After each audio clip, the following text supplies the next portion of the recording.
They burned her barn to the ground with her father still inside. Just one arrow, wrapped in red cloth, left in the ashes. Smoke curled into the dawn sky as she knelt in the frozen dirt, that same red cloth trembling in her fingers. Behind her, a dozen riders sat silent on their ponies, their faces painted with sorrow, not war. Among them stood the warrior she'd hidden, his eyes fixed on the rising sun, not her. He didn't speak. Not yet. She thought offering shelter had been the right thing. That one act of kindness had felt like saving a life. Now, as the wind carried, the scent of charred wood and death. She wasn't sure if she'd saved anyone at all, and she hadn't yet heard what the tribe came to say. Before we jump back in, introduce yourself and where you're tuning in from, and if this story touches you, make sure you're subscribed. Because tomorrow, I've saved something extra special for you. The wind always found its way through the cracks in the walls. It didn't matter how tightly she boarded the windows or stuffed the seams with wool. There was always a sighing, whispering presence in that house, the kind that made the hair rise at the back of your neck, as if the past never fully left. Dust rolled in from the open plains, coating the porch boards and settling in her boots. Out here, 6 miles from the edge of town, even the dust felt heavier, older. It settled like judgment. They called it Stone Marrow, the town she once rode into on a wagon full of hope and marriage dreams. Now it was little more than a post office, 2 saloons, and a church with a crooked steeple that leaned like it had given up listening to prayers. The silence wasn't peaceful. It was the kind that watched you, the kind that could turn mean if you gave it time. She hadn't been seen in town since early spring. Folks said she was ghosted up on that ridge with nothing but chickens and bad memories. Some said she was a witch. Others said she'd been touched by grief too deep to crawl out of. All of them agreed on one thing. Something wasn't right with Clara Hart. Her left leg dragged slightly behind her, the result of a shattered knee 3 winters ago when her horse was spooked by a train whistle. They pieced her back together, but she'd never dance again. Not that there was anyone left to dance with. Her hair used to be the color of dark honey, pinned up neatly in a braided crown. Now it hung unbrushed most days, streaked with ash from the stove and tangled like prairie wire. Her husband, David Hart, had been a kind man. Too kind. He'd died trying to settle a fight that wasn't his, caught in the crossfire of 2 ranch hands drunk on pride. They buried him under a cottonwood tree on their land, and Clara had been alone ever since. She tried to talk to people after that, brought eggs into town, offered to sew patches or tend the sick, but it was like grief had made her invisible, or worse, untouchable. They didn't meet her eyes, didn't speak her name, and then came the scar, a long, pale line across her jaw, the kind that looked like it came from a blade rather than accident. No one knew what caused it. She never told. But after that, the whispers grew legs. Crazy Clara. Storm-touched. Keeps a rifle by the door and talks to shadows. They weren't all lies. She had a rifle. And sometimes at night, when the wind moaned just right, she answered it back. The days blended. Feed the chickens, boil the water, chop the wood, watch the sun rise, then fall. And all the while, that silence wrapped itself around her ribs like a shawl of thorns. But on the 4th night of the harvest moon, the silence broke. She heard it first. A twig, cracked just beyond the fence line. Not a coyote, not the wind. This was different. Slower. Human. She stepped out onto the porch with the rifle resting across her hips, heart beating like a war drum against her ribs. He was slumped against her barn, breathing hard, blood soaking the side of his shirt. His skin was the color of wet clay, his braids dark and dust-streaked. A Lakota warrior, barely conscious, eyes flickering like candlelight in a storm. She should have turned him in. That's what the town would say, if they ever found out. But something in his eyes stopped her.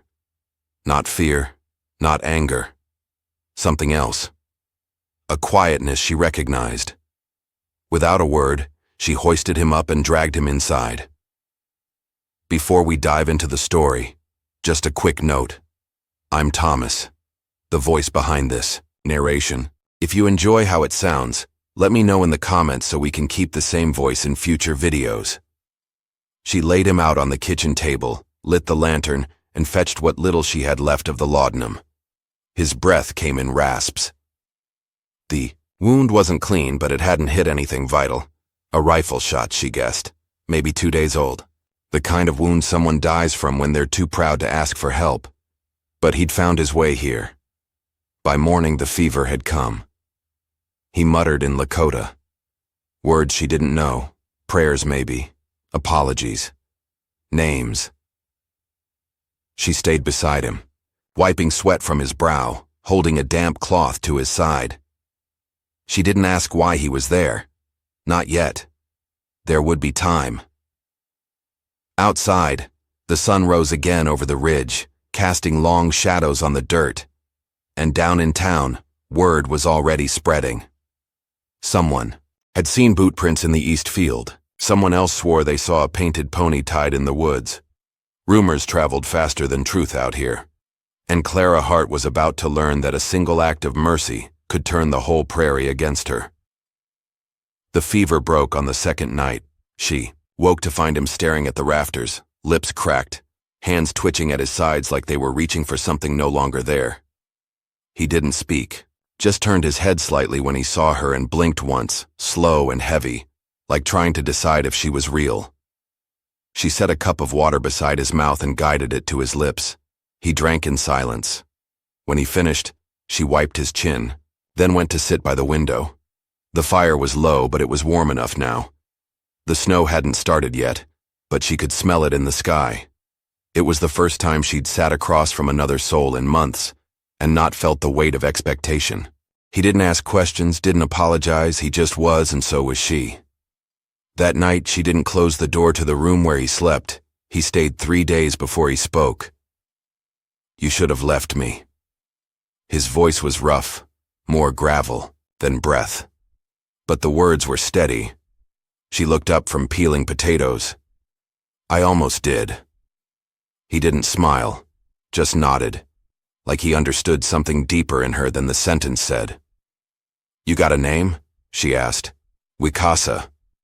It took her a moment to recognize it as a name, not a word. He didn't offer more. She didn't ask. Instead, she passed him the plate, and they ate in silence. The fire popped and hissed behind them. Her barn creaked in the wind. There was something about the way he moved, even injured, that was different. He didn't walk like the men from Stone Marrow, full of noise and swagger.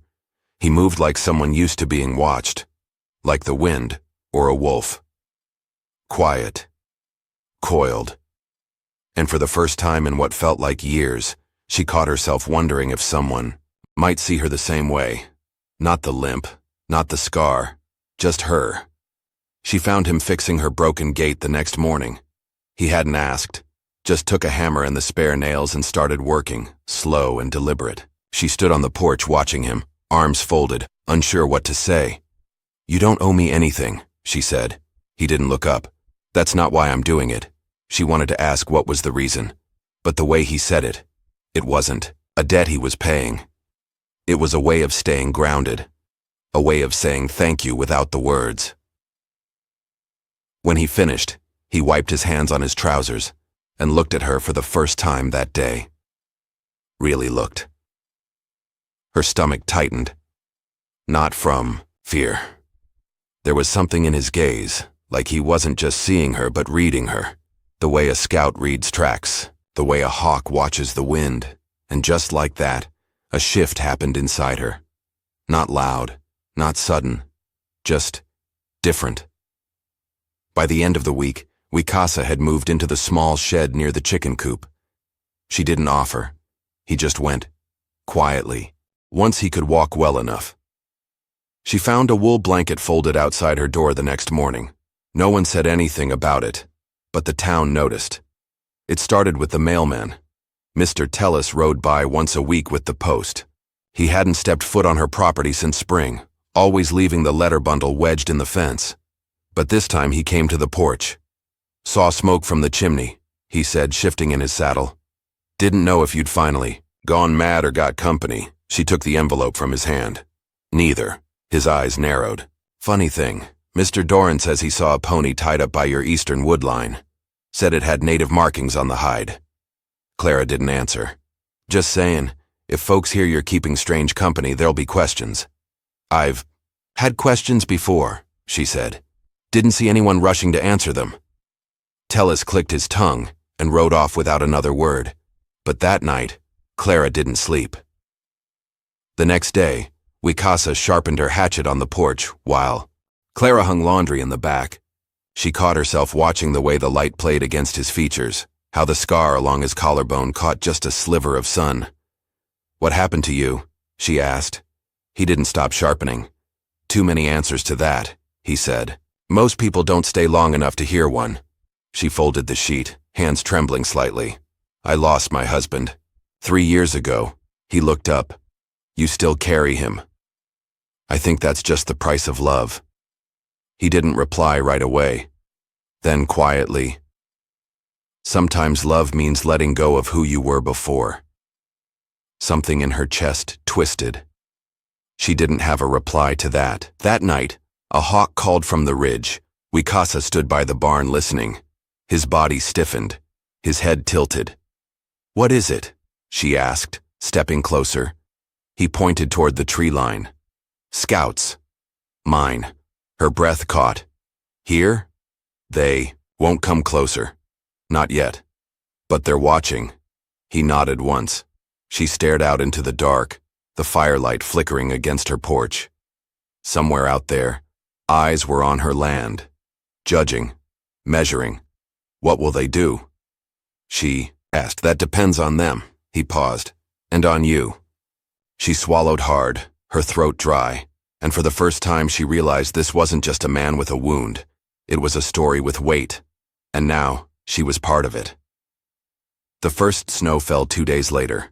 Clara stood on the porch, shawl pulled tight, watching the flakes melt into the porch boards.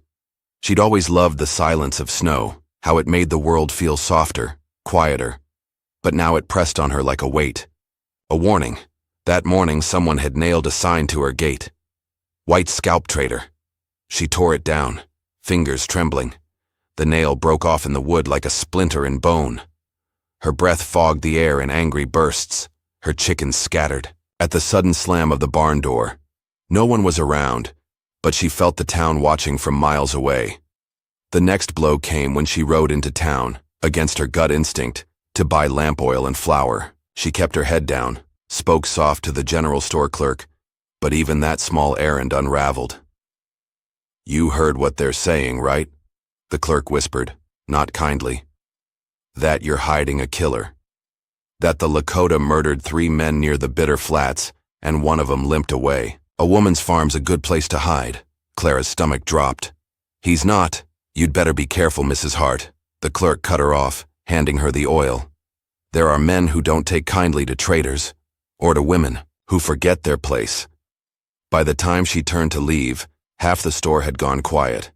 She mounted her horse without a word, cheeks burning, palms numb.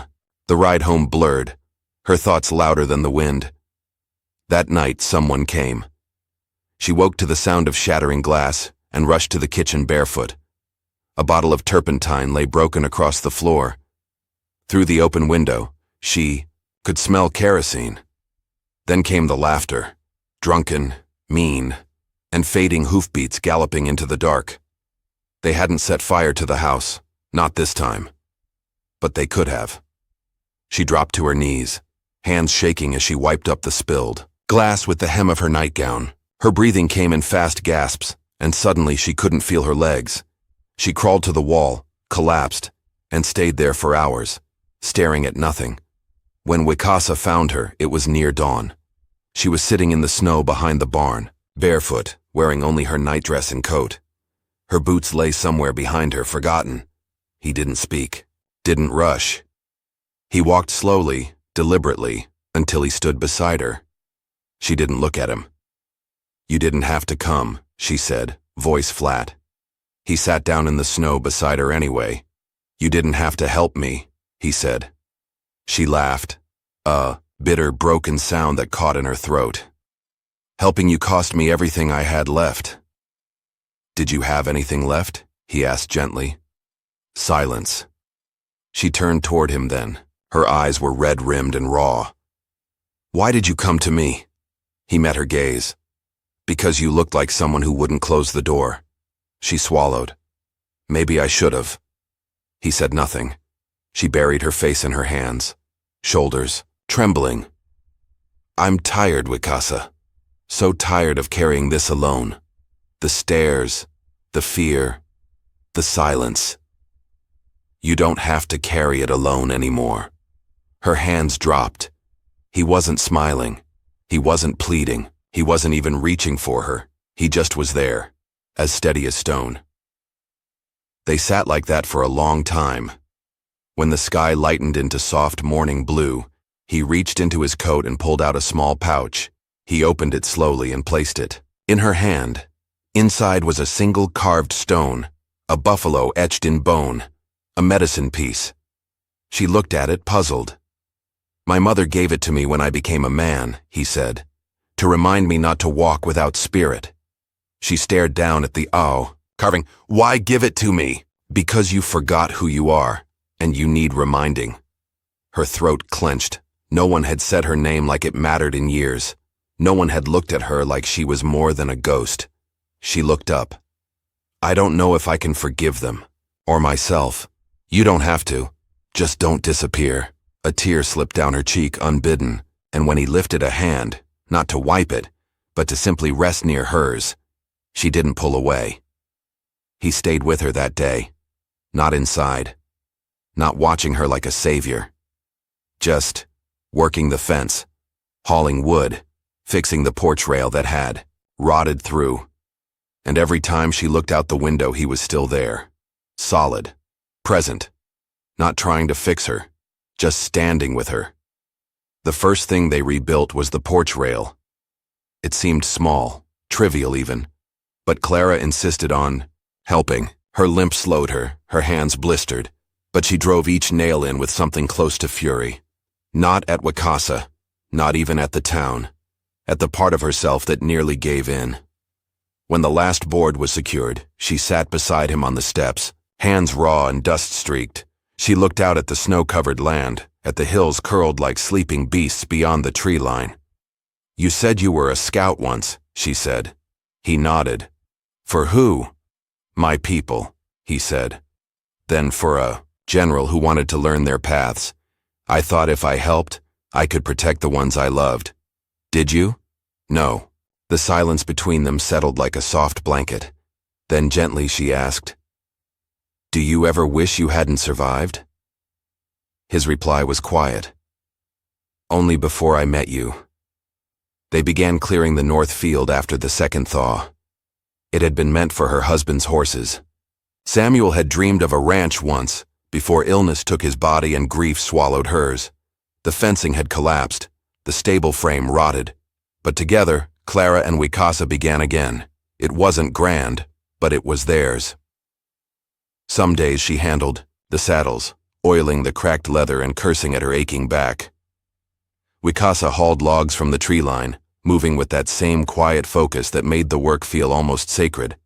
They didn't talk much, but the rhythm between them was easy, like music, with no need for words. One night, as snow returned in thin gusts and the lantern flickered low, Clara opened the drawer by the hearth. Inside was Samuel's last letter, unread. Her hands trembled as she unfolded it. Wikasa sat across the room, mending a halter strap. He said nothing. She read aloud, voice wavering. "Clara, if you're reading this, it means I didn't make it. You always said you weren't strong, but that was never true. You carried me longer than I deserved. Don't let this land bury you. Don't let guilt become your shadow. Build something. Love again. Let yourself live." The paper fell to her lap. Wikasa didn't move. "I didn't know if I was waiting to be punished or forgiven," she whispered. He met her eyes. "Maybe you were waiting for permission." Her breath hitched, and just like that, the fire inside her, cold for too long, flickered back to life. They worked fast that spring. A barn wall rebuilt, the fencing redone. They bought 2 half-starved mares from a passing trader and named them Smoke and Lark. Clara laughed for the first time in months when one of them bit Wikasa's hat clean off. By May, her hair was sun-lightened and wind-tossed again. Her limp was no less sharp, but her back stood straighter. And Wikasa. He had stopped scanning the trees so often. He even slept a full night once, his hand no longer twitching for the knife at his side. They planted wildflowers by the edge of the field, not for anyone else, just for them. But peace never lasts long on land marked by old scars. It started with a rider. Clara was by the creek gathering kindling when she saw the dust. One man, a black coat, silver badge, a hat pulled low. She froze. The sound of her breath was louder than the water. Wikasa emerged from the stable, wiping sweat from his brow. When he saw the rider, his body tensed. But he didn't run, just stood there, waiting. The man dismounted, slender, sharp-eyed. "The kind of lawman who liked justice more than mercy, Clara Hart?" he asked. She stepped forward slowly. "Yes." He nodded at Wikasa. "This man with you?" "He is." "He got a name?" She looked Wikasa's way. He gave the slightest nod. "Wikasa," she said. The lawman's eyes narrowed. "That's Lakota. He one of the Ghost Ridge survivors?" Clara held her ground. "He's not a criminal." "I didn't say he was." The lawman paused. "But I got orders to ask questions. Ghost Ridge was federal land. 23 men dead. Some say it was a betrayal. Others say it was a stand. You know what I think?" Clara didn't answer. The lawman leaned closer. "I think people don't forget who was standing last." Then he tipped his hat and rode off. But the air didn't settle after he left. It curdled. That night, Clara found Wikasa by the wildflower patch. He was crouched low, hands in the dirt, shoulders tight. "They'll come back," he said without turning. "I know. They'll ask if I'm worth protecting." She knelt beside him. "You are." He looked at her. "Even if it costs you everything again." She touched his chest. "It's not about cost anymore. It's about truth." He looked away. "Then you should know something." She waited. "I wasn't just a scout. I was the one who lit the fire at Ghost Ridge. It was meant to be a warning. But it spread, took their tents, their sons, even those who meant no harm." Her heart thudded. "I've carried it every day since," he whispered. "If you send me away, I won't blame you." She didn't speak for a long time, then she reached for his hands. "They burned our name after Samuel died, called me cursed, cold, said I should have followed him into the ground." Her voice cracked. "But I didn't, and I won't." He looked up, stunned. "This ranch is not built on perfect pasts," she said. "It's built on what we do now." And then, beneath the stars and the cold wind, he rested his forehead against hers. The fire had returned, but with it came a choice. The lawman would come again. Wikasa's past was not buried deep enough. And Clara, she had just learned how to live again, but freedom, real freedom, would demand a price neither had yet named. The town had gathered as towns do, not for celebration, but to watch, to judge, to whisper. Clara hadn't walked Main Street in Madsitin months, not since the kerosene bottle smashed through her window. But today, she held her head high.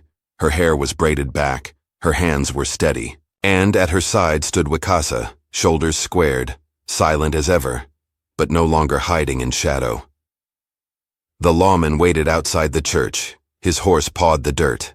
A handful of townsfolk lingered behind him, pretending to loiter, but eyes sharp. "You know why I'm here," the lawman said. Clara nodded.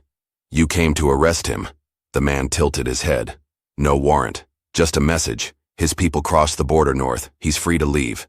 But if he stays, the questions won't stop." Wikasa spoke then, voice low and calm.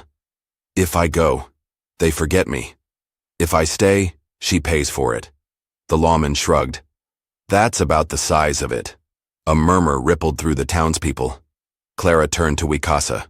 "I won't be your reason to disappear." His eyes softened. "And I won't be the reason they burn your house again." She looked at the crowd, at their narrow eyes, tight lips and half-turned faces. Then she looked past them, to the hills, the trees, the open sky. "I don't belong to them," she said aloud. A few heads turned. "I never did." Then she took Wikasa's hand, pulled him gently forward, and walked through the crowd. Not fast, not like someone running, but like someone choosing. They left before sundown. No farewell, no fanfare, just 2 horses, a saddlebag, and a future. She didn't take much, only Samuel's letter, her father's Bible, and the carved buffalo stone Wikasa had given her in the snow. They rode for hours in silence, until the land began to rise and the pines grew thick.